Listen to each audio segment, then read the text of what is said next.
안녕하세요. 반갑습니다. 지난주 개강을 못했어요, 그죠? 그래서 집안에 장례식을 치른 이후에 괜찮았는데 백신을 맞으는 연락이 갑자기 와서 제가 기저질환이 있다 보니까 기회가 됐을 때 맞고 나서 괜찮아서 괜찮곤 했는데 남들보다 좀 늦게 아파가지고 굉장히 고생을 많이 했습니다. 어쨌든 지금은 잘 낫고 이렇게 다시 이제 수업을 시작하게 됐어요. 자, 오늘 이제 한 주가 예정보다 이제 딜레이 됐지만 이제 12주간 이제 문제풀이 수업을 시작하려고 합니다. 그래서 OT는 뭐 다른 것은 없고 이제 수업을 진행을 하는 과정에서 그리고 이제 공부를 할 때 주의해야 할 것, 좀 강조해야 될 것만 몇 가지를 짚고 넘어가도록 하겠습니다. 일단 오늘 이제 첫 주차를 해서 8월 이제 마지막 주차, 그리고 이제 한 주, 그러니까 8월 한 셋째 주 정도의 하루는 좀 이제 요일을 달리해서 수업을 진행해야 될 것 같습니다. 백신을 2번째 맞아야 되는데 어떻게 될지 몰라서 그래서 백신을 맞기 전에 수업을 먼저 한 다음에 이제 그 주만 요일을 변동해서 수업을 진행을 하도록 하겠습니다. 이 문제풀이는 지금 이제 작년에 여러분들 교재를 봤으면 아시다시피 기출된 이제 작년 기출 문항이 앞쪽에 수록이 되어 있고, 그리고 그간 한 3, 4년간의 기출 문제와 나머지는 이제 파트별로 예상 문제들이죠. 예상 문제로 이제 구성을 했습니다. 그래서 그 뒤쪽에 작년 기출 문제 말고 예상 문제는 한 150문항 정도가 됩니다. 가지고 있는 문항은 굉장히 많지만 주제만 조금 다르게 해서 계속 반복적으로 이제 학습하는 형태가 되다 보니까 항상 합격을 하고 나면 이제 수강생들이 좀 지겹다는 얘기를 굉장히 많이 해요. 똑같은 패턴을 계속적으로 반복한다는 것 자체가. 그래서 적정 이제 개수를 가지고 12주 동안 수업을 하려는 이제 계획을 해야 되기 때문에 너무 많다 보면 문제만 풀고 이제 넘어가는 경우가 굉장히 이제 많습니다. 그래서 150문항을 이제 선정을 하고 이런 이제 설명을 좀 해야 되는 부분들은 이제 있기 때문에 이제 이런 부분을 조금은 좀 요약 정리를 해줘야 되지 않을까 싶은 생각으로 150문항을 했죠. 그리고 작년 이제 교재하고 차이점은 뭐냐 하면, 작년엔 제가 이제 우리가 한 5년간 3단계로 시험을 쳤잖아요. 그래서 1차 객관식 문항을 수록을 다 해놨었어요. 우리가 과거에 이제 평가원의 기출 문제로 수록이 되어 있는 과거의 주관식은 현재의 그 서술형 패턴하고는 굉장히 조금 차이가 있습니다. 그래서 이제 세월이 좀 많이 흘렀기 때문에 이제 그 문항도 중요한 핵심적인 이제 내용은 중요하지만 패턴 자체는 좀 달라서 조금 이제 참고로 이제 여러분들 이론 정리만 좀 하라고 얘기를 했고, 가장 이제 중요하다고 생각한 것이 1차 객관식 문항으로 그 당시에 이제 40문항이 출제가 됐잖아요. 1차 시험이. 그 중에서 12문항이 생물 교육론이었고, 그리고 이제 교육과정 이제 시기에 따라서 많이 수시 개정이 되다 보니까 교육과정이 해마다 이제 2문제씩이 들어가 있었어요. 그 문제를 이제 빼게 되면 그 이제 50문항 정도를 이제 수록을 해놨었는데, 이제 작년에도 그 1차 객관식 문항은 수업에서는 다루지 않았습니다. 그래서 여러분들이 조금 접근성을 좀 쉽도록 하기 위해서 단가를 좀 합의에 의해 가지고 이제 문제지 단가를 올리지 않은 조건으로 좀 이제 포함을 시켜놨는데,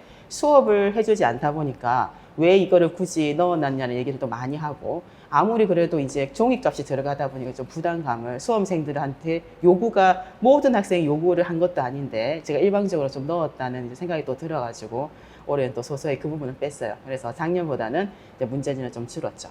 그리고 작년 대비 이제 작년에 사용했던 문제 중에서 또 이제 작년에 개발된 문제들이 있다 보니까 모든 걸 다 수록을 하면 또 200문제가 돼요. 그래서 일부 이제 한 3, 40문제 정도를 작년에 거 사용하던 문제를 뺐고, 그리고 또 새로운 문제 조금 넣어서 150문제로 제시를 했습니다.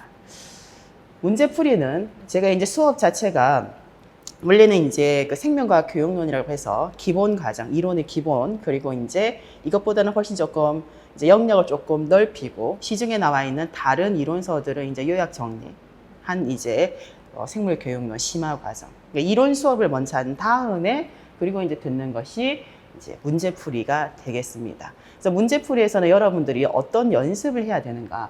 문제풀이다 보니까 적는 연습을 일단은 해야 되겠죠. 그러니까 푸는 유형별로 문제를 이제 출제자의 요구가 어떠한 부분인지를 좀 파악을 하고 답을 적는 연습을 하는 그 시간이 되겠습니다.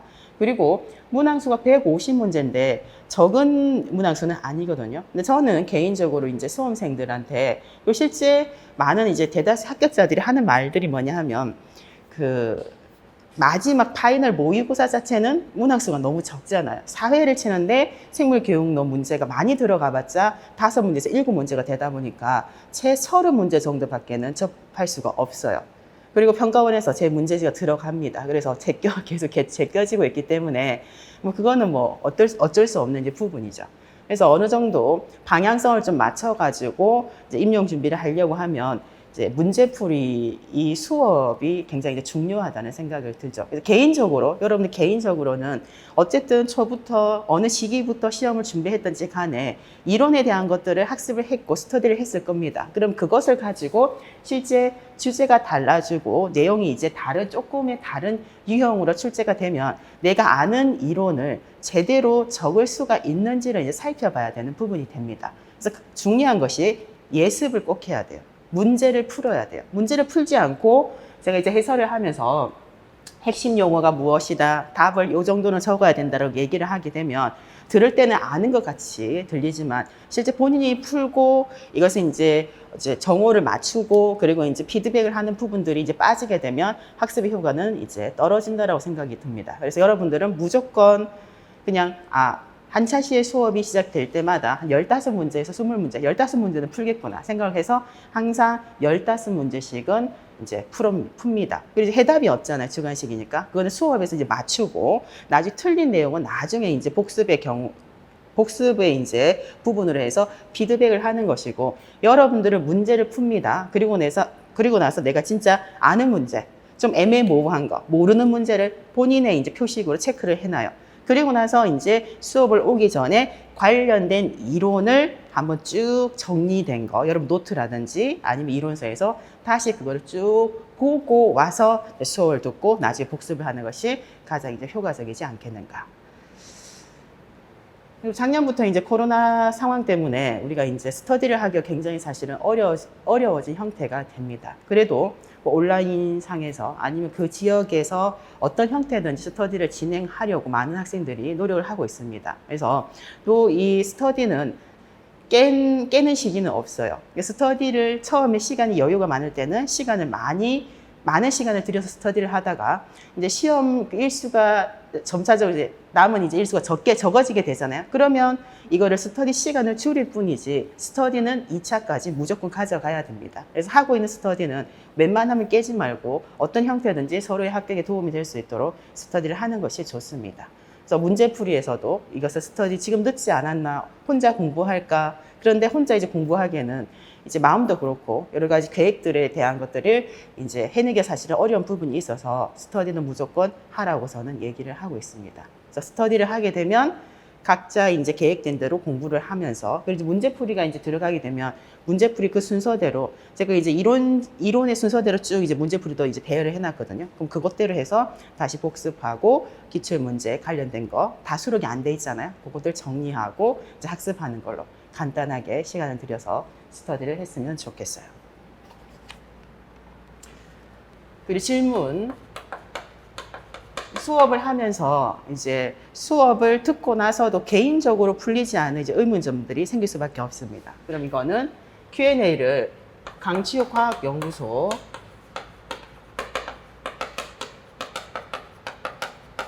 바이오 강점 넷이잖아요. 바이오 강점 넷.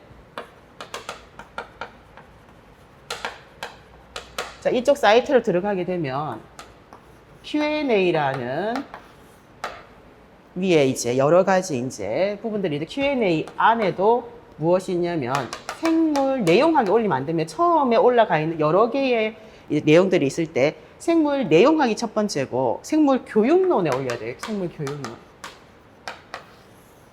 교육론에 이제 질문을 할 때 이왕이면 문항 번호를 적으면 빨리 찾을 수 있겠죠. 그래서 몇 번 문항, 제목에 몇 번 문항 이렇게 적으면 찾기가 쉽습니다. 그래서 이 문항 잘 모르겠어요. 이렇게 너무 두리뭉실하게 질문을 하지 말고 이 문항의 자료에서 어떤 부분이 좀 이제 이해하기가 어렵다든지 아니면 작성 방법에서 뭐를 요구하는지 모르겠다든지 아니면 본인이 이렇게 답을 적었는데 이 정도 답은 맞는 선인지를 이제 묻는 형태가 가장 일반적으로 많죠. 좀 구체적으로 적을 수 있도록 합니다. 그래서 내용학 아닙니다. 교육론에 해야 돼요. 제가 사이트에 이제 일주일에 한두 번씩 들어가는데 교육론 요것만 보고 바로 넣거든요. 예전에는 시간이 많을 때는 내용학에 애들이 뭐 어떤 질문을 하는지도 많이 봤는데 요새는 내용학에 안 들어갑니다. 반드시 교육론에 이렇게 적습니다. 그리고 이메일 주소 Y 양입니다. 양, 해, 정 숫자입니다. 숫자 다음입니다.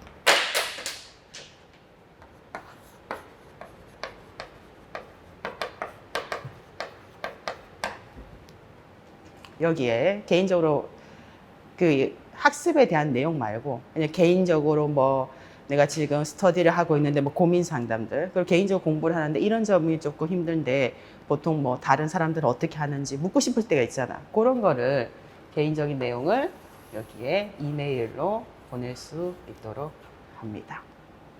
이렇게 질문 그리고 개인적인 상담 메일 이렇게 제시를 할 테니까 적어놨다가 필요한 학생들은 나중에 사용할 수 있도록 이렇게 하겠습니다.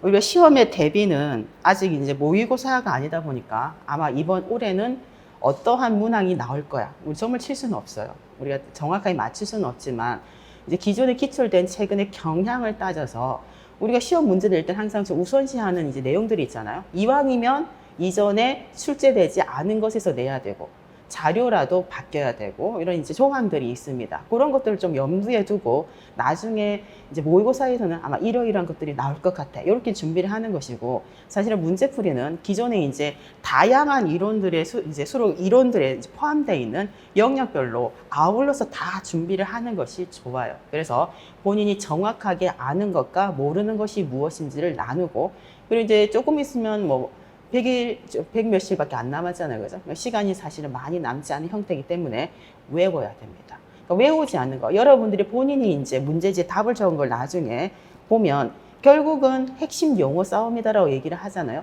핵심 용어가 하나 들어가 있는가 아닌가가 부분 점수로 이제 나눠지기 때문에 우리가 문제수가 이제 생교론만 이제 6문제 또는 뭐 7문제 정도 되잖아요. 그러면 거기에서 부분 점수로 이제 0.33, 0.666 이렇게 나눠지는 것이 합하게 되면 전반적인 이제 성적 차이가 2, 3점 이렇게 벌어지게 됩니다. 내용학은 더 뭐 말할 부분도 없죠. 그래서 핵심 용어를 외워야 됩니다. 근데 참 기억이 잘 안 나요. 시험을 딱 치면 너무 이제 이게 정확한가 본인을 또 믿지도 못할 부분들도 있어요. 적으면서도 이게 너무 생소한 용어인데 싶은 생각이 들거든요. 그러니까 정확하게 외우는 이제 과정으로 수업을 진행을 하도록 하겠습니다. 작년 기출 문제 한번 풀어보겠습니다. 자, 교재는 4페이지입니다. 최근에는 문제 자체가 워낙 길어지다 보니까 이게 우리가 시간 제한형이잖아요. 그러니까 긴 문항 수능과 똑같은 패턴이에요. 이제 문제 해결 능력을 이제 보는 이제 부분이 들어가 있다 보니까 시간이 조금 부족하다 싶을 정도로 문제가 기출이 되고 있어요. 안 들어가잖아요. 너무 길습니다. 자, 다음은 2015 개정 과학과 교육과정 생명과학 2입니다. 2에 제시된 과학과 핵심 역량 중에서 과학적 탐구 능력을 평가하기 위해 예비교사가 개발한 평가 문항이다. 이렇게 되어 있습니다. 그럼 여기 이제 나와 있죠. 과학과 핵심 역량이라는 거. 과학과 핵심 역량 중에서 과학적 탐구 능력을 평가하기 위해 개발한 평가 문항이다라고 명시가 되어 있습니다. 우리가 교육과정은 여러분들이 이제 굉장히 학습을 하기에 부담스러워 하잖아요. 일단 양이 너무 많고 너무 이제 세부적인 내용들이 많이 나오다 보니까 다 외우면 좋은데 사실 뭐 외우죠. 돌아서면 있잖아요. 그러니까 시간적으로 계속 반복적으로 학습을 해야 되다 보니까 굉장히 이제 부담감을 많이 가지게 됩니다. 그래서 2015 개정 과학과 교육과정이 이제 그 고시가 된 이후로 출제가 되고 나서 3년간은 그래도 이제 기입형으로 출제가 되다가 최근에 이제 생물 교육론은 기입형 문항이 없고 서술형 이제 6문제 24점으로 출제가 되고 있습니다. 그래도 작성 방법의 조건에 이제 순수하게 교육과정에 해당되는 내용들이 이제 포함이 되는 형태라고 볼 수 있어요. 그러니까 기존에는 아예 이 과목에 이 주제와 관련 있는 뭐 영역이라든지 핵심 개념이라든지 내용 요소를 쓰시오라고 나온 것이고, 요거는 내용 요소를 이제 적는데 다른 형태로 이제 출제를 했다라고 볼 수가 있습니다. 자, 과학과 핵심 역량 무조건 외우라고 했고 계속적으로 이제 기출이 되고 있습니다. 자, 과학과 핵심 역량은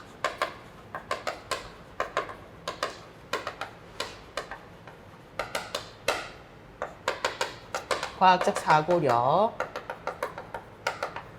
그리고 두 번째가 제시되어 있는 과학적 탐구 능력, 그리고 세 번째가 과학적 문제 해결력,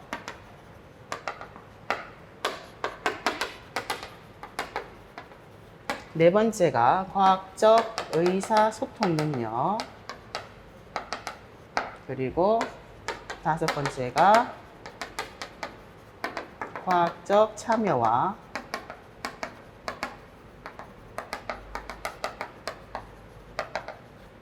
이렇게 5개로 제시가 되어 있죠. 뒤쪽에도 보면 지금 우리가 실제 3교시 전공비의 3번 문제에도 거기에 과학과 핵심 역량에 대한 내용이 일부가 제시가 되고 있습니다. 그래서 전반적인 이제 2015 개정 과학과 교육과정의 큰 틀에서 용어들이 이제 나오고 관련된 내용이 기출이 되고 있는 것을 볼 수 있어요.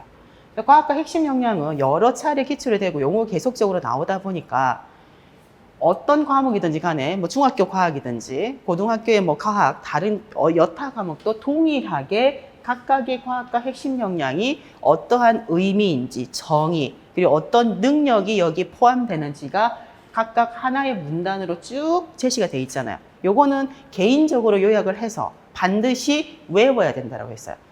자, 여기 어떤 문항에 어떤 과학과 핵심 역량을 이제 평가하기 위한 문항인가? 그럼 적어야 되고 근거를 무엇인지를 적으라고 하면 여기에 교육과정에 명시되어 있는 내용을 근거로 해서 제시를 하는 것이 가장 이제 점수를 잃지 않고 정답에 해당되는 점수를 받을 수 있는 부분이다라고 얘기를 했습니다. 그래서 이 내용은 정말 중요한 부분이 되겠다.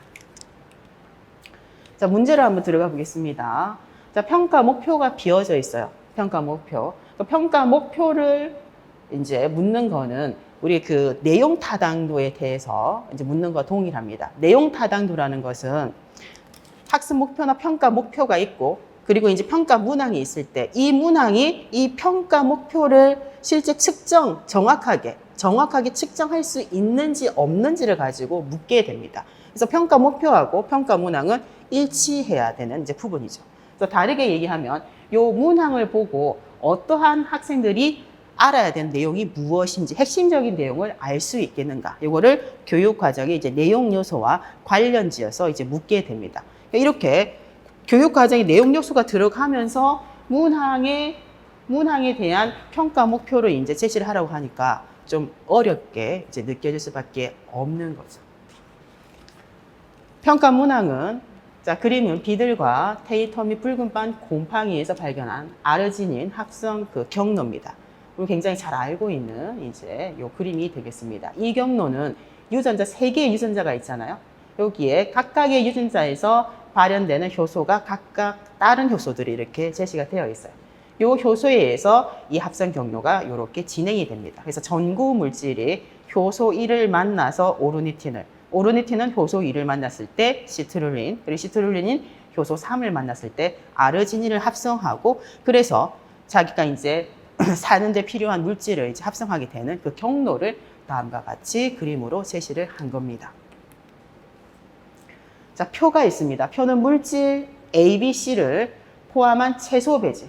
채소 배지는 말 그대로 살아가는데 최소한 필요한 물질들만 들어가 있어요. 당이라든지 뭐 무기염료라든지 일부 비타민 등만 들어가 있고, 요 채소 배지에서 이 채소 안에 물질을 가지고 이제 단백질, 아르지닌 등의 단백질을 만들어서 이제 살아가는 형태가 됩니다. 채소 배지가 이렇게 있고, 각각의 이 채소 배지에 이제 돌연변이체 1, 3의 성장 여부를 나타내고 있어요. 이건 야생형이고, 그리고 이제 돌연변이체가 있습니다. 이 돌연변이는 조금 전에 얘기했던 붉은 빵 곰팡이에 이제 X선을 이제 째게 됩니다. 그러면 유전자가 1, 2, 3이 있잖아요. 그 중에서 한 개의 유전자에 이제 이상이 생기는 것이고, 하나의 유전자에 이제 이상이 생기다 보면 그 유전자에 저장되어 있는 유전 정보를 가지고 만들어지는 이제 효소가 이렇게 만들어지지 않다 보니까 물질 대사가 일어나지 않는 형태가 이렇게 이제 되게 되죠. 자, 그래서 요 돌연변이체는 하나의 유전자에 이상이 생겨서 하나의 효소를 만들어내지 못하는 3개의 돌연변이체가 있습니다. 자, 그리고 A, B, C는 이제 물질 중에서 조금 전에 살펴봤던 그림이 있잖아요. 전구 물질이 이제 아르지닌까지 어떻게 이제 합성되는 경로에 중간 이제 대사 산물이 무엇인가가 나오잖아요. 그때 오르니틴 그리고 시트룰린, 아르지닌을 순서 없이 나타낸 겁니다. 요런 문제는 사실은 이제 수능 문제에 이제 굉장히 많이 나오는 형태고, 여러분들 일선에 이제 나가게 되면 생명과학 2를 가르치면 중간고사라든지 기말고사에 많이 이제 출제하는 이제 내용들이죠. 과학 학생들의 생명과학 2 수준의 과학에 관련된 지식하고 관련지어서 실제 평가에 대한 내용을 문제는 이제 출제를 한 겁니다. 그러니까 평가 문항이 출제가 되는 것이 이론적인 부분이 나올 수가 있어요. 채점표의 유형이라든지, 그리고 이것이 이제 뭐 항상 평가 문항의 분석한 도구들 있잖아요. 그러니까 난이도라든지 변별도 지수라든지 이러한 것들이 이제 실제 나올 수가 있고, 그리고 이제 과학 관련된 지식, 그리고 이제 탐구, 태도에 관련해서 각각의 어떤 영역을 채점할 수 있는지 관련해서 우리가 외워야 할 내용들이 있고, 순수하게는 실제 채점표를 주고 이 학생의 답안에 몇 점을 교사가 채점을 해서 산출해서 점수를 줄 수 있는가, 점수를 구하는 형태, 그리고 문항이 제시가 되어 있고, 이 문항에 대해서 학생이 오답을 했을 때 적절한 피드백은 어떠한 내용으로 교사가 피드백을 줘야 되는가, 과학적 내용을 알려주는 형태의 내용으로 우리가 평가 문항이 지금 출제가 되고 있습니다. 자, 표는 여기에 구분이 되어 있는데, 여기에 이제 야생형부터 돌연변이체 3개, 그리고 채소 배지, 그리고 이제 채소 배지의 요 3개 중에서 물질이 각각 섞여 있는 형태가 제시가 되어 있다. 그림과 표에 대한 해석으로 옳지 않은 것은 이렇게 제시가 되어 있습니다. 정답이 지금 비어져 있고 이제 오지선다형으로 제시가 되어 있어요. 그럼 이거는 우리가 앞쪽에 지금 나와 있는 이 그림, 하나의 유전자에 저장된 유전 정보를 바탕으로 하나의 이제 효소가 만들어진다. 그러니까 우리가 1유전자 1효소설부터 해가지고 나중에는 이 효소가 단백질로 바뀌게 되잖아요. 1유전자 1 단백질설, 지금 폴리펩티드설로 이렇게 바뀌게 되는데, 요거에 대한 이제 우리 관련된 지식을 가지고 접근할 수 있습니다. 이렇게 잘 봐야 되는 것이, 이 전구 물질에서 아르지닌이 합성될 때 이 순서를 이제 잘 봐야 되고, 어떠한 유전자가 여기 1번, 2번, 3번이 관여를 한다. 요거는 이제 알게 되면 해석을 해낼 수가 있죠. 돌연변이체 첫 번째하고 두 번째, 세 번째를 보게 되면 채소 배지에 물질, 세 물질, 어떠한 물질이 각각이 이제 들어가게 되는데 모두 성장하는 돌연변이체 이제 두 번째가 있어요. 그럼 요거는 어디에 어떤 유전자에 요 물질 3개를 채소 배지 각각 넣어줬잖아요. 그러니까 다 살아남았다는 거야. 성장을 했다는 거야. 결국은 어디에 문제가 있는 거다? 유전자 1번에 결실이 있는, 문제가 있는 돌연변이체가 된다. 이렇게 이제 우리가 역으로 이제 해석을 해 나가게 되는 것이죠. 자, 그러면 돌연변이체의 첫 번째를 보게 되면 채소 배지에 성장하지 않았고, 여기 A 물질을 넣었을 때도 성장하지 않았고, B 물질을 넣었을 때도 성장하지 않았어요. 그런데 C 물질을 넣었을 때는 성장을 하는 걸로 보여지고, 다른 돌연변이체도 모두 이 물질을 넣었을 때 성장하는 것을 보여줘요. 그럼 무엇을 넣어줬겠어요? 아르지닌을 넣어줬겠죠. 이렇게 해서 우리가 해석을 해낼 수가 있습니다. 자, 그랬을 때 돌연변이체 이제 원은 아르지닌만 아르지닌만 넣어줬을 때 성장을 했기 때문에 어디에, 어떤 유전자에 여기에 유전자에 문제가 있으니까 다른 물질을 다 넣어줘도 성장을 하지 못하죠. 그러니까 아르지닌만 넣어줬을 때 이제 성장을 하는 것을 이렇게 볼 수 있어요. 그래서 유전자 3이 이제 결손이 된 것이다. 이상이 생긴 것이다.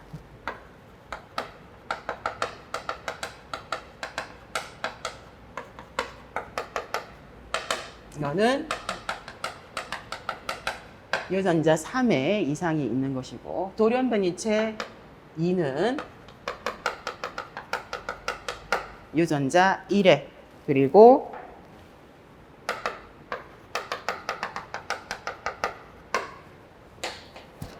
이렇게 이상이 있는 돌연변이체가 됩니다. 그럼 채소 배지 이제 A, B, C를 이제 봐야 되잖아요. A, B, C를 보게 되면 지금 앞에 나와 있는 그림과 어떤 유전자의 돌연변이가 있는지를 가지고 파악을 하게 되면 A 물질 A는 C가 있을 때 물질 C는 우리가 아르지닌임을 알 수 있다. 그러니까 유전자 1, 2, 3번 모두가 어떤 형태든 이상이 있더라도 아르지닌만 넣어주게 되면 모든 돌연변이체가 성장하고 있는 것을 이제 볼 수가 있는 것이고, 그럼 물질 A를 보게 되면 물질 A는 돌연변이체 2는 유전자 1에 문제가 있었잖아요. 그리고 돌연변이체 3은 유전자 2에 이제 문제가 있었음에도 A를 넣어줬을 때 성장을 하는 것을 이제 볼 수가 있습니다. 그러면 어떤 물질이다? 어떤 물질이다? A는 시트룰린이다. 시트룰린.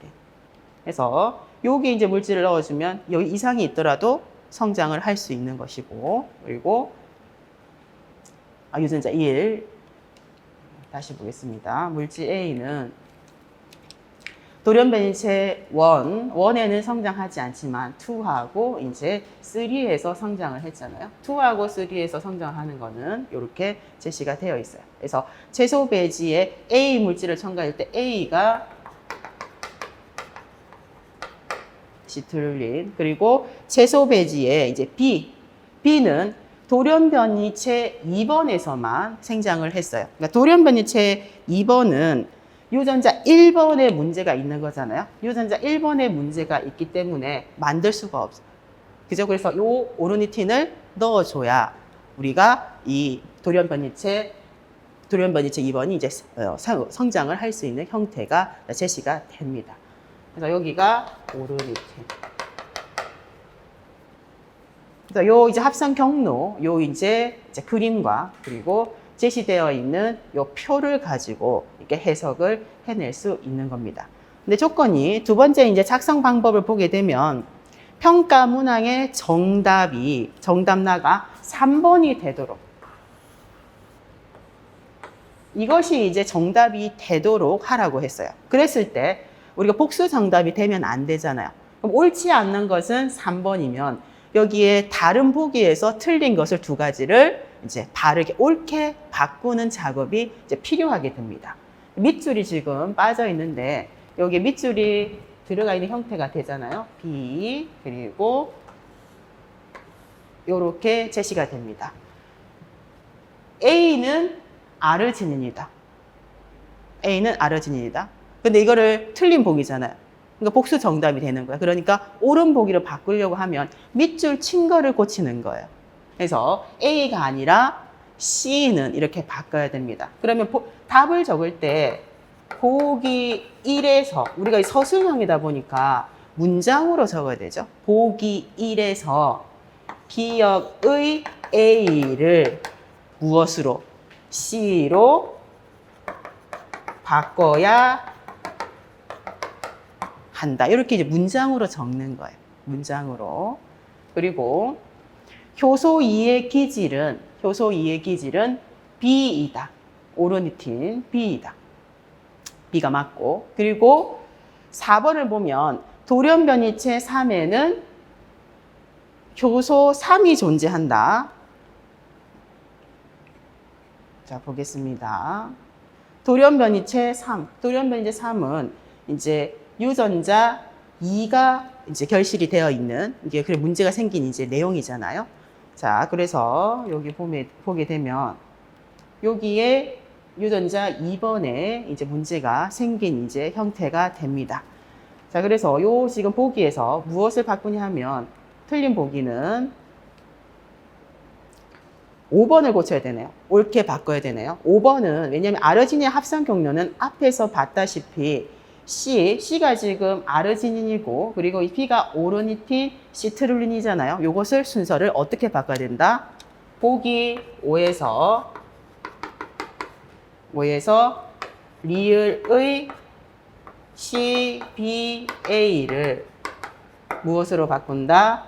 B 그리고 A, C로 바꿔야 한다.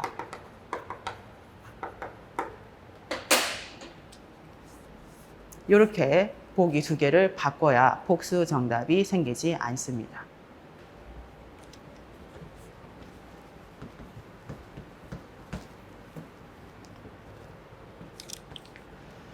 작성 방법은 두 가지예요. 괄호 안에 가에 들어갈 평가 목표를 적는데 교육과정 내용 체계, 표가 있잖아요. 그러니까 교육과정이 이제 첫 번째가 성격이 있고 두 번째가 목표가 있고 세 번째가 내용이 있습니다. 내용 안에 가가 내용 체계고 나가 성취 기준이에요. 성취 기준에는 단원별로 어떠한 내용을 학습하는지를 쭉 제시를 한 것이 성취 기준이 됩니다. 그 내용 체계 표 안에 내용 요소가 들어가 있죠.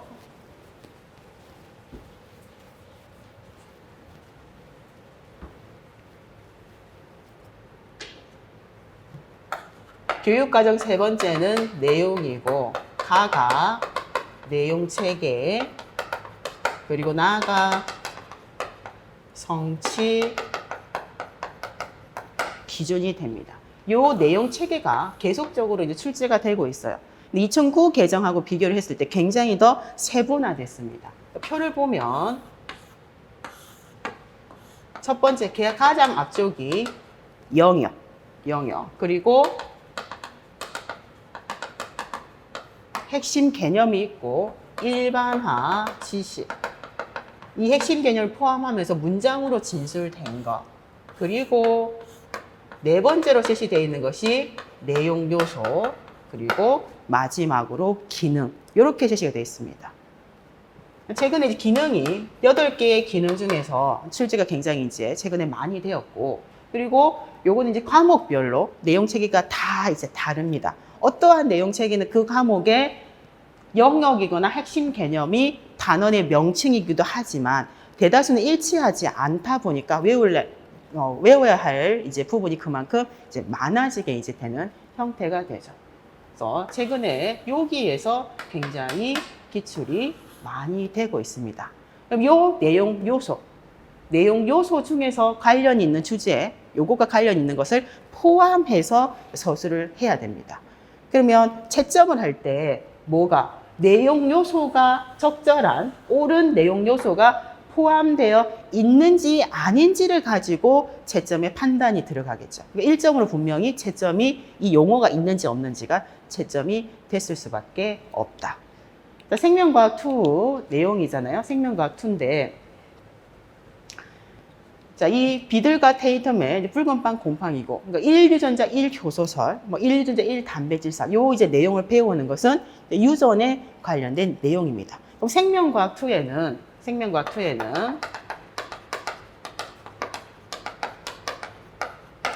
자, 문제풀이를 이제 수업을 들을 때는 이론서를 가져오는 게 좋습니다. 특히 교육과정은 여러분들이 옆에 이론서를 펴놓고 교육과정에 대한 내용을 보면서 다 짧은 시간 다 적을 수가 없다 보니까 체크를 해놓고 나중에 복습을 할 수 있도록 이론서를 꼭 가져와서 보면 좋겠어요. 생명과학 2는 이 내용 체계를 보면 영역이 많지는 않습니다. 많지는 않지만 그래도 세 가지는 돼요. 생명과학과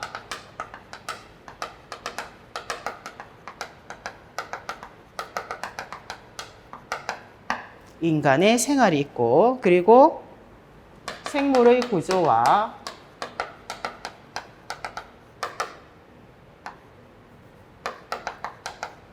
에너지, 그리고 마지막으로 생명의 연속성.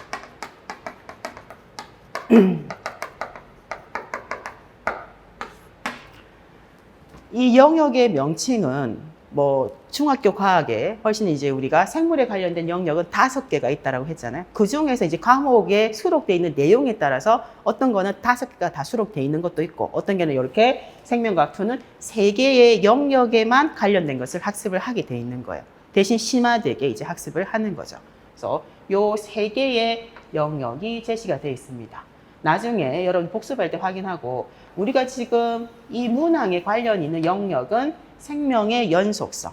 생명의 연속성은 3개의 핵심 개념이 있어요. 첫 번째, 두 번째, 세 번째. 첫 번째는 생식입니다. 생식. 그리고 두 번째가 유전. 그리고 세 번째가 진화와 다양성. 3개의 핵심 개념이 있고 그 중에서 이 유전이라는 핵심 개념 안에 관련 있는 내용 요소들이 있어요. 한 개가 아니고 굉장히 여러 개가 있는데 그 중에 관련 있는 하나를 적는 것이다 보니까 어려울 수밖에 없습니다. 제가 생각하기에는 작년에 시험을 쳤던 학생들이 많이 틀렸을 것 같아요. 한번 적어 보겠습니다. 교재가 있는 학생은 교재를 봅니다. 첫 번째가 유전체의 구성과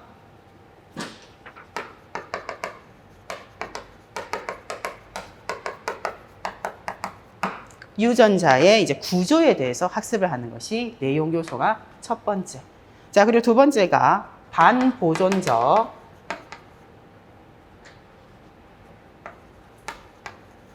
DNA 복제에 대해서 나와 있고, 그리고 이제 세 번째가 전사와 번역, 그리고 네 번째가 유전자 발현과 조절, 그리고 다섯 번째가 원핵세포와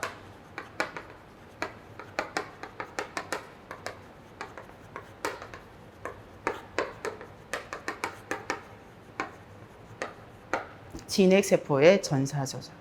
이렇게 내용 요소가 있습니다. 이 중에서 관련 있는 것을 찾아야 돼요. 이걸 외웠다 하더라도 하나를 선택해서 적어야 되니까 문제인 거예요. 여기 이제 비들과 테이텀의 붉은 빵 곰팡이 이것인데, 내용인데, 핵심적인 이제 관련해서 무엇을 이제 학습할 때 이 자료를 가지고 학습하는 거야. 1 유전자, 1 효소설, 1 단백질설. 요걸 이제 학습할 때 제시되는 이제 부분입니다. 근데 내용에서 보면 알겠지만 결국은 유전자의 발현 과정을 보여주는 형태라고 볼 수 있어요. 많은 학생들이 전사와 번역이란 용어를 가지고 적은 학생들도 굉장히 분명히 많을 겁니다. 제가 생각했을 때는 유전자 발현의 하나의 대표적인 예가 되는 부분입니다. 굳이 적으라고 하면 유전자 발현과 조절을 가지고 답안을 적는 것이 옳지 않겠는가라는 생각이 들어요. 이게 좀 애매모호하죠. 전사되고 이게 번역에 관련된 것인가. 그래서 어떤 학생은 이제 해마다 시험을 치고 나면 답안을 복귀해가지고 저한테 이메일을 보내주잖아요. 그냥 그러고 싶어가지고 제가 채점을 해주는 것도 아닌데 보내는데 이게 애매모호하다 보니까 어떻게 정리하면 2개의 내용 요소를 한 문장에 포함을 하는 거예요. 그 사람은 수험생 왜 적는가? 마치고 싶어, 점수를 받고 싶어서죠. 그런데 2가지를 적으라는 작성 방법의 증거가 없으면 2개를 적게 되면 그 2개 중에 1개가 답일지언정 정확하게 모르니까 섞어 적은 거잖아요. 그러니까 점수를 주지 않습니다. 제가 생각하기에는 요거 유전자 발현과 조절을 가지고 그럼 적어야 된다. 근데 이 평가 문항이라는 것은 일반화 지식에 대한 것보다는 요거는 사례에 대한 것이 들어가 있잖아요. 무엇? 이 붉은 빵 곰팡이 굉장히 유명한 이제 자료다 보니까 요 내용을 좀 섞어서 답으로 적어보면 어떻게 했는가. 첫 번째 작성 방법에 대한 답안을 여기에 적어보겠습니다.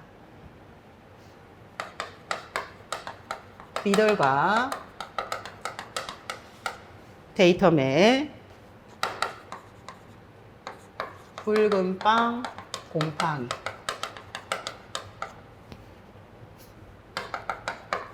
실험 결과를 해석하여 유전자 발현과 조절을 아는지를 평가한다. 그러니까 평가 목표이기 때문에 학습 목표하고 조금 다르게 서술을 할 수 있고, 아니면 평가 목표더라도 학습 목표처럼 우리가 서술을 할 수가 있어요.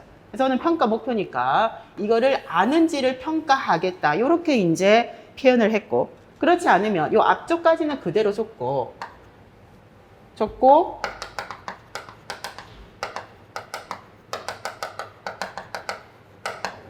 이런 형태로 적어도 상관은 없습니다.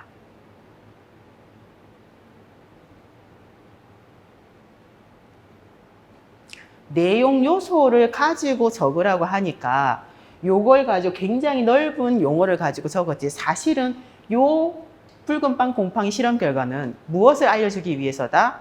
하나의 유전자에 의해서 하나의 효소가 생성되는 것, 그것을 이제 보여주기 위함이거든요. 근데 이거는 굉장히 이제 작은 단위의 지식이라고 생각을 하고, 내용 요소로 들어가면 굉장히 큰 용어가 이렇게 포함이 되는 형태가 됩니다. 일반적으로는 1유전자 1, 단백질, 요것에 대해서 아는지를 평가한다, 이렇게 적는 것이 일반적인데, 요구한 대로 적어야 되다 보니까 내용 요소인 요 용어가 꼭 들어가야 돼요. 사실 조절까지는 크게 부분이 아니에요. 유전자 발현에 대한 내용이거든요. 유전자가 어떻게 발현되는가, 하나의 유전자가 하나의 효소, 그러니까 하나의 단백질을 만들더라, 요것에 대한 내용이지만 요 용어가 포함이 되어야 돼요. 왜? 내용 요소를 찾아 적으라고 했잖아요. 그래서 요렇게 표현이 꼭 들어갈 수 있도록 답안을 적습니다.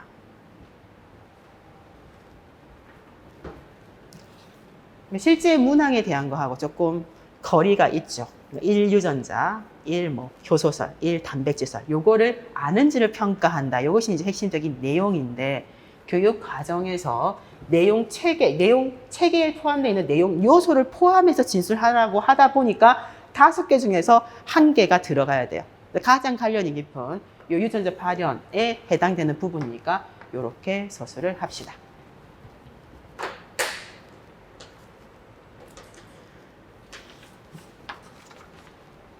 자, 내용 체계를 영역, 그리고 핵심 개념, 그리고 일반화 지식, 내용 요소, 기능 등이 있는데, 이제 요렇게 시험에 가장 많이 나오는 것이 내용 요소가 많이 나오고 있고, 영역이나 핵심 개념도 이제 여러 차례 기출이 됐습니다.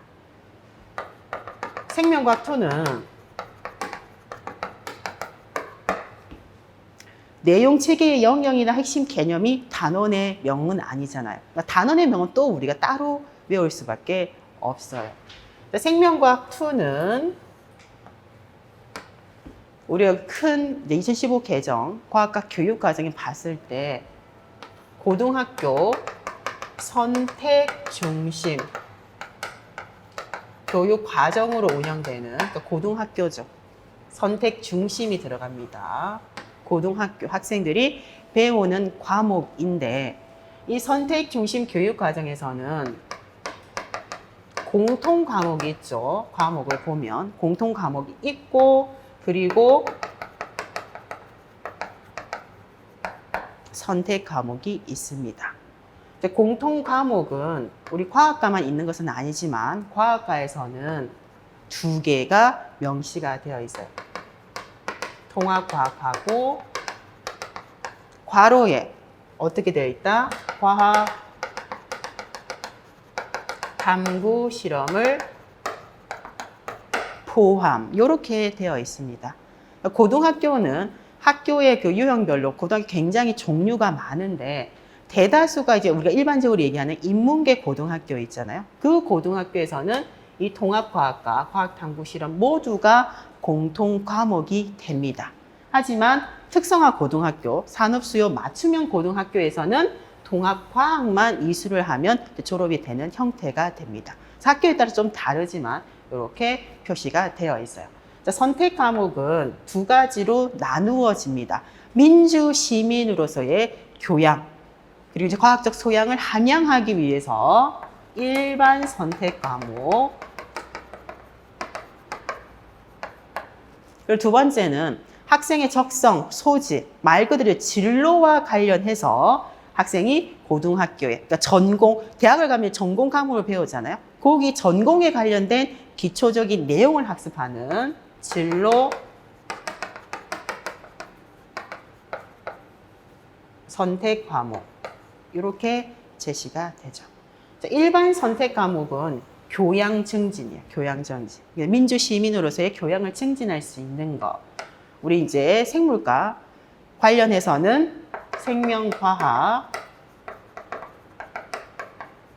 원이 제시되어 있습니다. 그러니까 물화생지 각 과목의 원 4개 과목이 제시가 되어 있고, 진로 선택 과목은 말 그대로 이것보다는 훨씬 심화된 내용입니다. 그래서 기본적으로 좀 지식의 체계를 학습을 하게 됩니다. 자, 우리 생물과에 관련해서 생명과학 2. 그럼 여기 우리만 있는 것이 아니라 물화생지 각각 이제 2가 있죠. 4개가 있고, 여기에 더해져서 융합과학. 자, 융합과학은 2009 개정에서 이때 고등학교 과학 과목인데 그 과목의 명칭을 융합과학으로 바꿨다라고 얘기를 했고, 생활과 과학이 있습니다. 생활과 과학은 7차 교육과정에서 일반 선택 과목이었죠.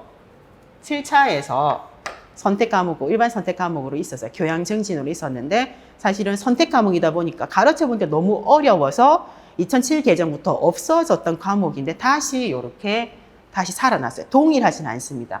융합과학은 2009 개정 고등학교 과학하고 거의 99% 일치, 거의 똑같아요. 근데 생활과 과학은 시간이 97년도잖아요. 많이 흘렀죠. 그래서 일부 내용은 포함하고 일부 내용은 다른 내용으로 바뀌어졌다라고 얘기를 했고, 그리고 기존의 특수목적 고등학교, 과학고등학교 등에서 배우던 과학사가 이제 일반 고등학생들이 배울 수 있는 진로 선택 과목으로 이렇게 3과목이 들어갔어요. 전체 7개의 과목이 있습니다.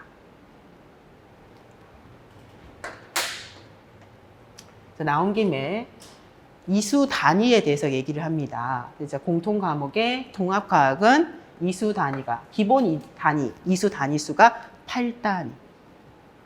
과학 탐구 실험은 2단위.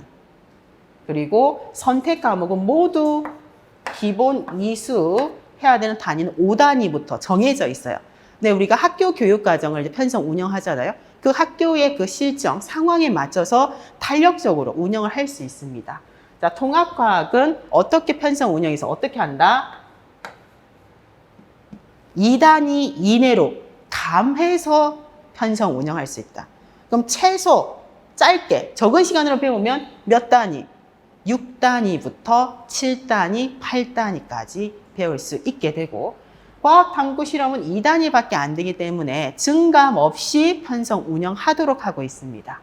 자, 일반 선택 과목은 5단위에서 2단위 범위 내로 증가 또는 감하여, 증감 이렇게 편성 운영할 수 있고, 그리고 진로 선택 과목은 3단위까지, 그러니까 최고 8단위까지 학습을 할 수 있습니다. 좀 차이가 이렇게 다르죠. 이거는 이제 교육 과정을 어떻게 이제 편성 운영하는가를 편제에서 나오는 내용이잖아요. 큰 2015 개정에서 하나의 내용, 고등학교 편제의 내용이 될 수 있습니다. 학습을 할 수 있도록 하고. 사실은 요 이제 단원의 명칭을 하려고 했는데 요렇게 갔어요. 생명과학 2는 신설된 단원이 있죠. 첫 번째 단원이 2009 개정에서는 없었는데 신설이 됐습니다. 생명과학의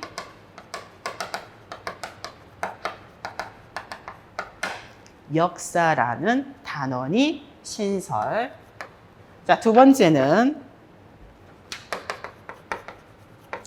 세포의 특성. 그리고 세 번째 단원이 치우겠습니다. 세포의 특성이고, 그리고 세 번째가 세포호흡과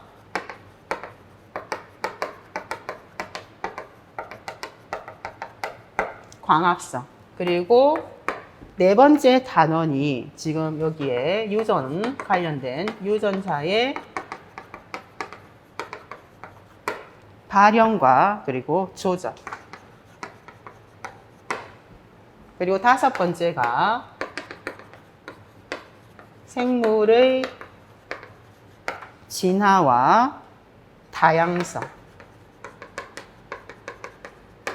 중학교의 생물의 다양성 단원에서는 5개 수준까지만을 학습을 하는 것이고, 생명과학 2에서는 생물의 진화의 다양성, 분류를 배울 때 3도메인, 3개의 영역과 6개까지를 학습을 하게 됩니다. 자, 여섯 번째 단원은 옆에 적겠습니다. 안 보일 것 같아서. 생명공학 기술에 대한 것이 나옵니다. 생명공학 기술과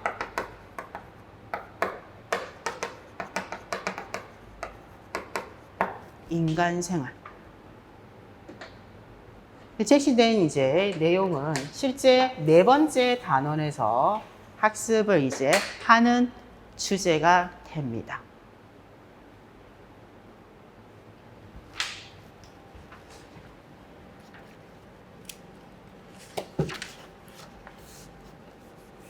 자, 이 정도로 정리를 하도록 하겠습니다. 문항이 길어서, 문항은 길지만 묻는 작성 방법은 굉장히 사실은 간단해요. 답도 굉장히 짧지만 답을 오롯이 핵심적인 내용을 포함해서 적을 수 있는가가 문제가 됩니다.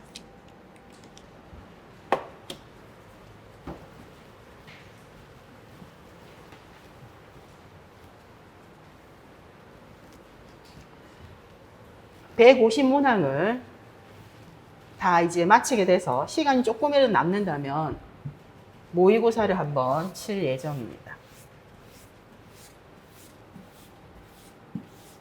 우리가 학원에서 치는 이제 모의고사가 이게 뭐 환경적인 부분이 통제가 잘 안 되고 그렇긴 하지만, 그럼에도 불구하고 본인이 올 초에서 이제 이론 수업을 듣고 이제 공부를 진행하는 가운데 중간 점검이라고 생각을 하고 항상 이제 물어요. 그리고 나중에 모의고사를 보고, 지금은 그렇게 성적 이제 처리에 대해서 코로나 상황에서 훨씬 이제 표집되는 이제 수가 적어서 그렇긴 하지만, 많은 학생들이 뭐 학원 모의고사에 1등 한다고 해서 항상 붙는 건 아니잖아요. 그건 맞아요.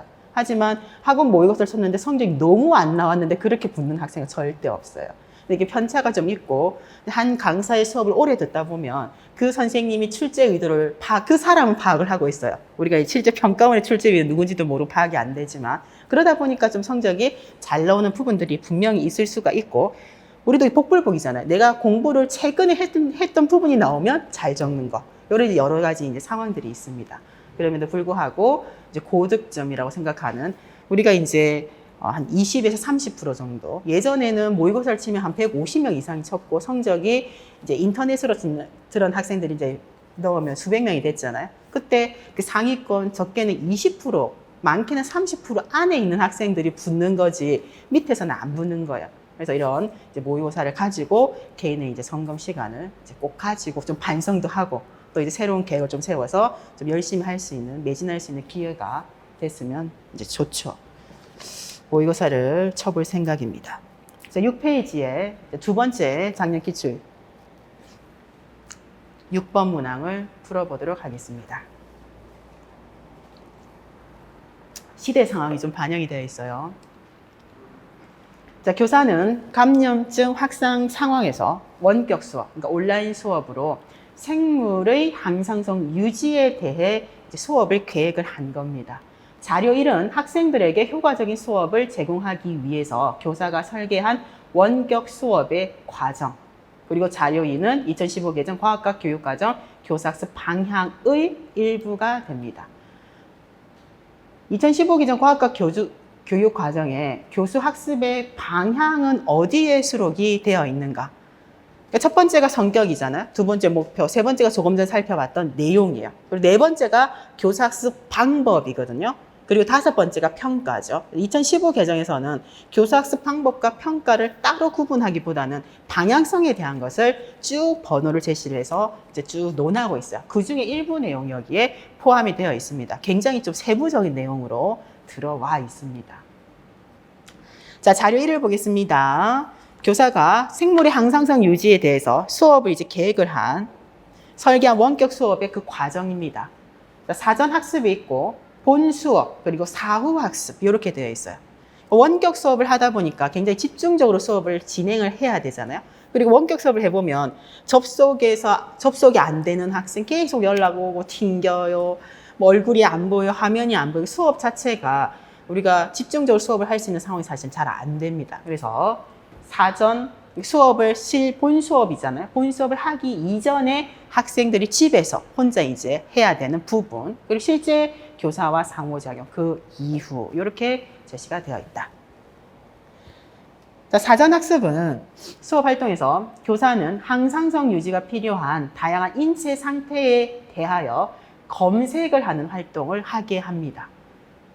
컴퓨터를 이용하는 거죠. 인터넷 환경이, 그러니까 소프트웨어가 이제 공유되는 요 플랫폼을, 온라인 플랫폼을 이용을 해서 검색을 하게 한 다음에 두 번째는 학생들은 교사가 제공한 요 본 수업에 관련한 주제에 관련한 동영상 자료를 시청하면서 의문점이 생기는 것, 각자의 질문을 포함한 사전 학습 활동지를 작성하여 제출한다.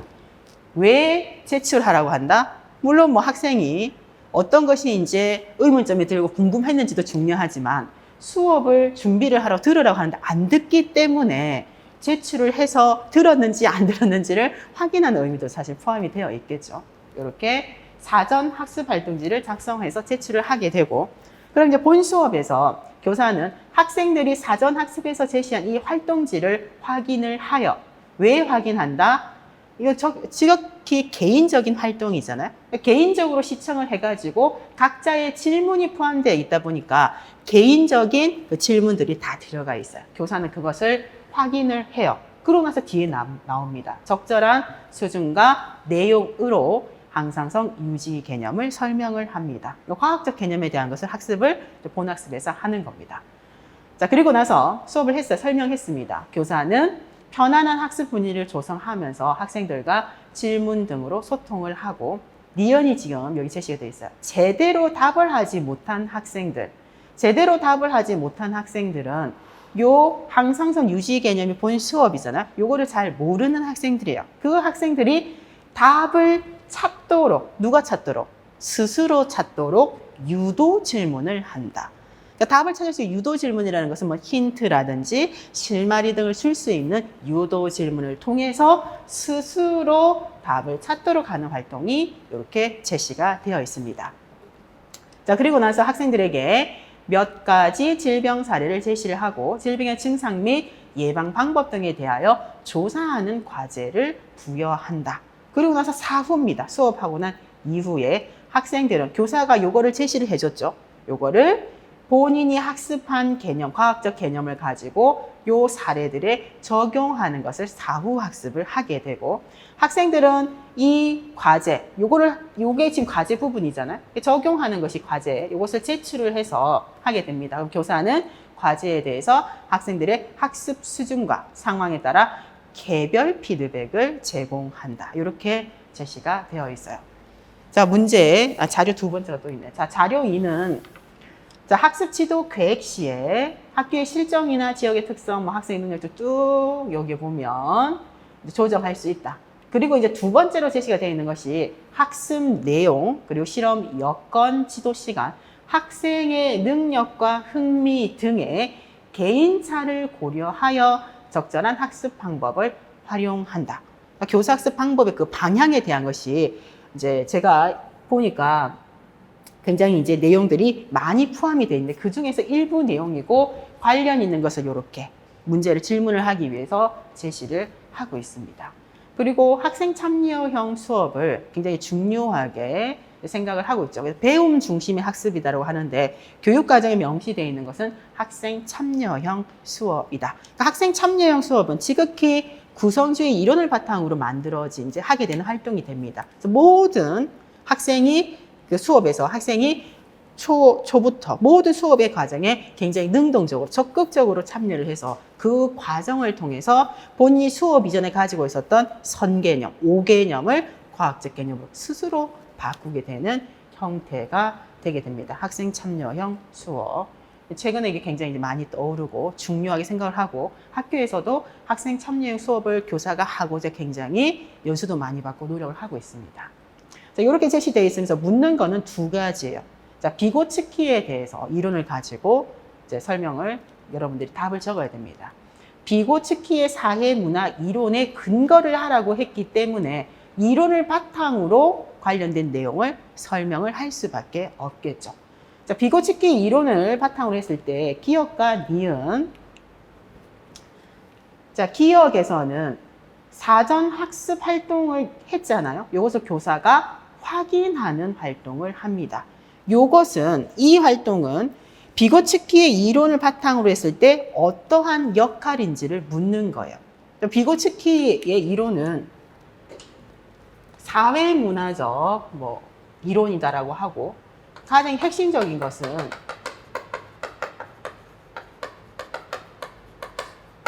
요 개념이 무엇인지를 아는 것. 사회문화적 이론이다라는 용어를 가지고도 출제가 되고 아니면 시험에 출제될 때 근접발달 영역 이론이다라고도 얘기를 하고 있어요. 근접발달 영역이라는 이 개념이 학습에서 어떤 의미를 줄 수 있는가? 이것은 나중에 브루너가 비계라는 것을 빗대어서 설명을 가져오게 됩니다. 근접발달 영역이라는 것은 어떤 영역과 어떤 영역을 연결하는 그 사이에 있는 영역이 되잖아요. 두 수준을 연결하기 위해서 두 수준 사이에 있는 영역이 근접발달 영역이 됩니다. 수업 이전에 학생들이 혼자 스스로 문제를 해결할 수 있는 영역.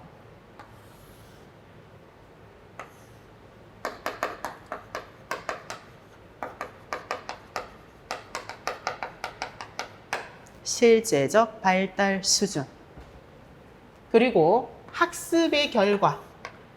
나보다 뛰어난 동료, 친구들, 그리고 교사, 전문가 등의 도움을 받아서 도달할 수 있는 수준. 잠재적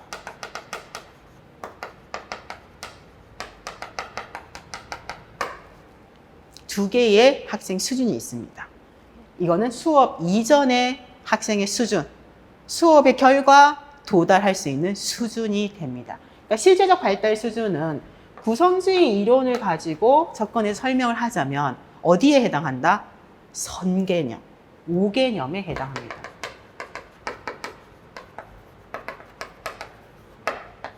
수업 이전에 가지고 있는 선개념, 선입개념, 선행개념에 해당되는 부분이고 잠재적 발달 수준은 과학적인 개념에 해당한다라고 볼 수 있습니다. 혼자 스스로 문제를 해결할 수 있는 것, 인지 구조 내에 본인이 수업 이전에 가지고 있는 선개념으로 문제를 해결하는 수준이고 이 수준을 과학 개념으로 바꾸는 이 수준으로 이렇게 연결을 시켜야 돼. 높여줘야 돼, 수준을. 이 두 발달 수준 사이에 있는 것이 근접 발달 영역이 됩니다. 그럼 수업에서 오늘 수업의 주제가 무엇이었다? 항상성 유지 개념이잖아요. 그럼 항상성 유지 개념은 여기죠.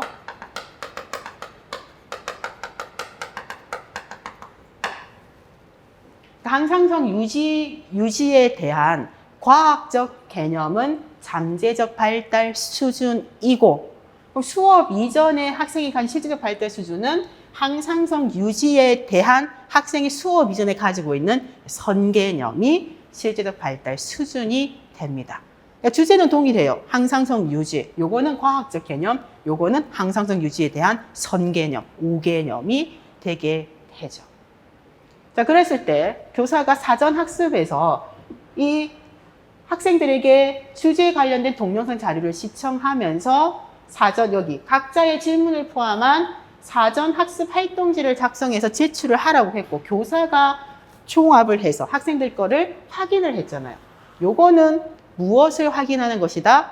실제적 발달 수준을 확인하는 것이다. 근데 요거를 단순하게 학생의 선 개념을 확인하기 위함이다만 적으면 안 돼. 왜? 작성 방법에서 누구를 근거로 적어라? 비고츠키의 교수학습 그 사회문화 이론에 근거해서 적어라고 했기 때문에 용어가 뭐가 들어가야 된다?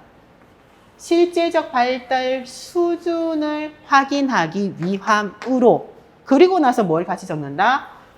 본 수업의 주제인 항상성 유지 개념에 대한 학생이 수업 이전에 가지고 있는 선 개념을 확인하기 위한 그 기능, 역할을 한다. 이렇게 적어야 돼요. 그래서 용어가 뭐가 빠지면 안 된다? 실제적 발달 수준. 그리고 요것과 함께 적으라는 거예요. 요거는 비고츠키 이론에 근거해서 적으라고 했기 때문에 용어. 그리고 우리 일반적으로 얘기하는 의미를 섞어서 적는 거예요. 그래서 작성 방법 첫 번째, 수업 활동 기억의 역할을 물었잖아요. 수업 활동 기억의 역할은 학생들의 실제적 발달 수준인 항상성 유지에 대한 선개념, 선행 개념이라 적어도 됩니다. 선행 개념을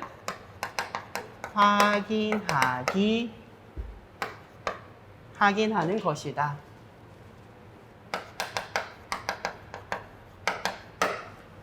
요렇게. 그래서 핵심적인 용어에서는 비고츠키 이론임을 보여줄 수 있도록 용어가 들어가야 되기 때문에 요거 그리고 선개념 확인 함께 적어야 됩니다. 사실은. 그러니까 누구의 이론으로 적으라고 한다는 것은 채점 준거에 뭐가 꼭 들어가 있겠다? 요 용어가 분명히 들어가 있을 수밖에 없어요. 이것이 이제 누락되면 부분 점수를 받든지 아니면 지금은 1점으로 제시가 돼 있으면 0.5점으로 채점은 안 해요. 그러니까 핵심 용거 없으면 이것도 맞는 내용이긴 하지만 대다수 이제 채점위원 3인이 있잖아요. 점수를 안 주는 거죠. 왜? 요게 없으니까. 명확하게 모른다라고 생각해서 1점 또는 빵점으로 주는데 대다수가 0점을 주겠죠. 너무 아깝잖아요. 요 용어를 요걸로 관련된 내용은 동일한 내용인데 비고츠키 이론을 적으로 했으니까 용어가 없잖아요. 이런 경우를 굉장히 조심을 할 필요가 있습니다. 그리고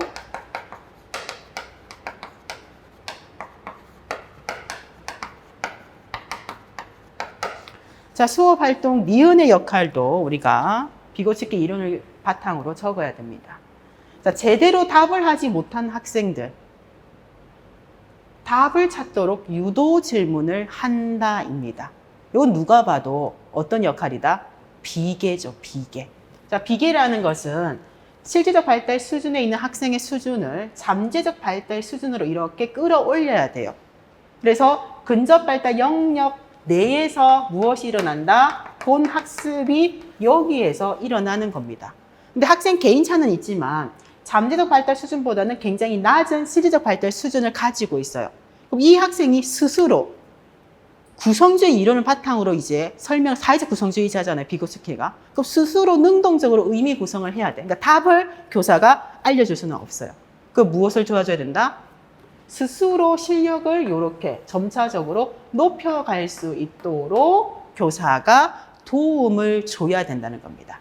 그래서 여기에 학습에 관련된 도움과 전략들, 이것을 우리는 브루너가 얘기한 비계, 스캐폴딩에 해당한다. 비계 설정 과정이죠.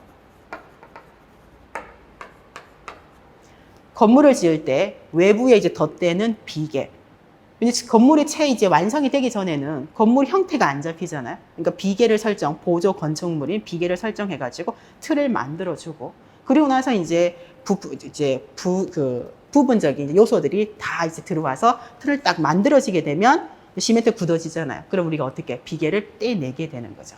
처음에는 인지적인 도움들을 굉장히 이제 강하게 줍니다. 그래서 모범, 그러니까 이제 모방을 할 수 있도록 어떠한 뭐 해결할 수 있는 문제 해결 과정을 직접 보여준다든지, 그럼 모방을 따라하는 거지 보고, 아니면 그 학생이 혼자 스스로 해결할 수 없으니까 지시 등을 통해서 하나하나 다 알려주게 되는 과정을 먼저 시작을 하게 되고, 그리고 그 학생의 수준이 이렇게 오르게 되면 내가 조금 전에 보여줬지, 그리고 내가 조금 전에 설명해줬잖아, 이제 네가 혼자 스스로 한번 해봐 라고 얘기를 했을 때 사적인 담화, 그러니까 언어적으로 외부로 표출되는 언어의 그 중얼거림, 사적 담화를 통해서 첫 번째 이렇게 하라고 했고 두 번째 이렇게 하라고 했고 그 순서에 따라서 따라해보는 과정을 하고, 그리고 이것이 계속 반복되고 이제 잘 이해가 되게 되면 이것이 내면화 안으로 들어와서 겉으로 드러나기에 언어적 표출이 없더라도 스스로 문제를 해결해서 잠재적 발달 수준에 도달할 수 있도록 되게 되죠. 그때 요 과정을 이렇게 발달 수준 높이기 위해서 교사 또는 이제 나보다 뛰어난 동료를 통해 가지고 학습에 대한 도움들을 받게 됩니다. 그래서 우리가 비계라는 것은 굉장히 출제가 많이 됐습니다. 기입형의 2점으로 비계라는 용어 자체, 그것이 2점으로 굉장히 출제가 여러 과목에서 굉장히 출제가 많이 됐었고, 그리고 이제 비계는 어떻게 실제 교수학습의 활동에서 어떠한 예가 비계에 해당되는가를 묻는 것이 또 출제가 많이 됐어요. 여러 가지 실례들이, 비계의 실례들이 있지만 가장 출제가 많이 된 것은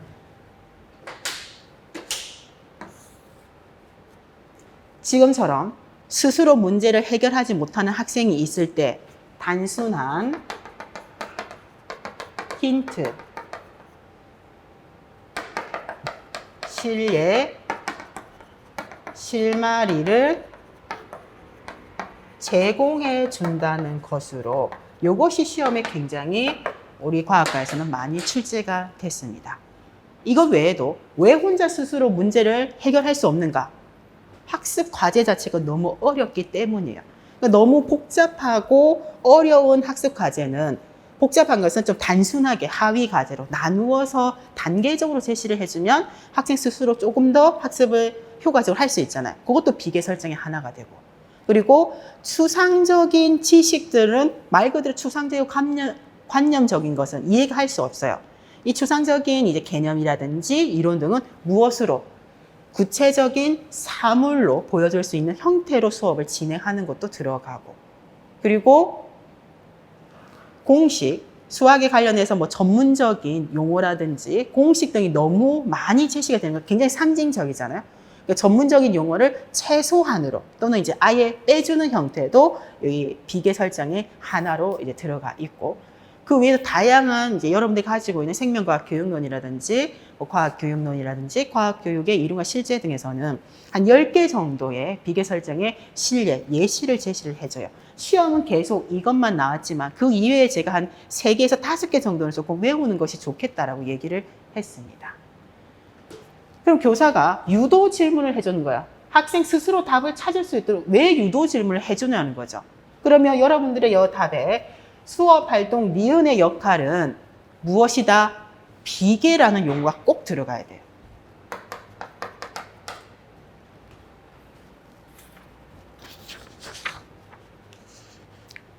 비계 설정에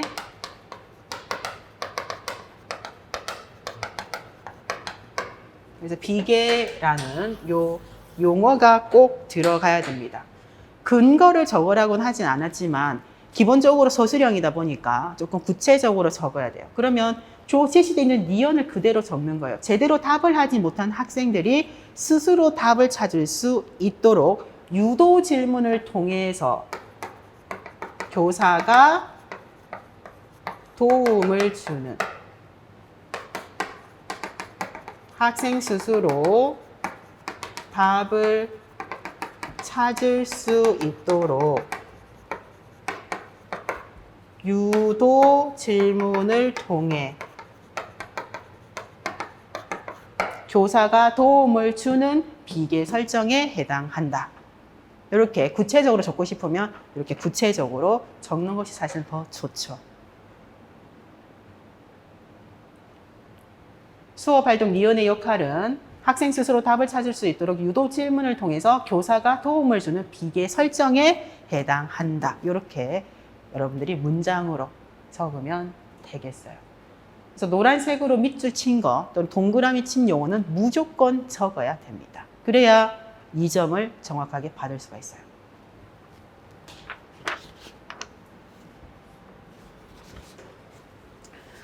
자, 그리고 두 번째, 자료 2의 T급과 연관되는 수업 활동 두 가지를 자료 1의 사전 학습과 사후 학습에서 각각 한 가지를 찾아서 제시를 해라. 찾아서 제시를 하라고 하면 말 그대로 문제에 있는 문장에서 그대로 갖고 와서 적으면 되는 거죠. 어렵지 않습니다.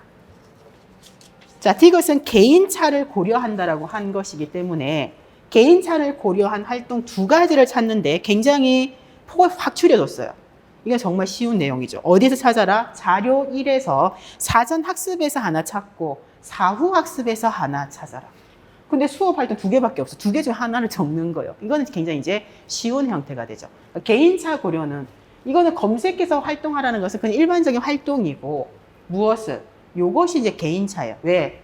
각자의 질문을 포함하고 있거든요. 요거는 뭐 어떤 형태로 적든지 간에 이 두 번째 활동을 적으면 되겠습니다. 저도 한번 적어 볼게요.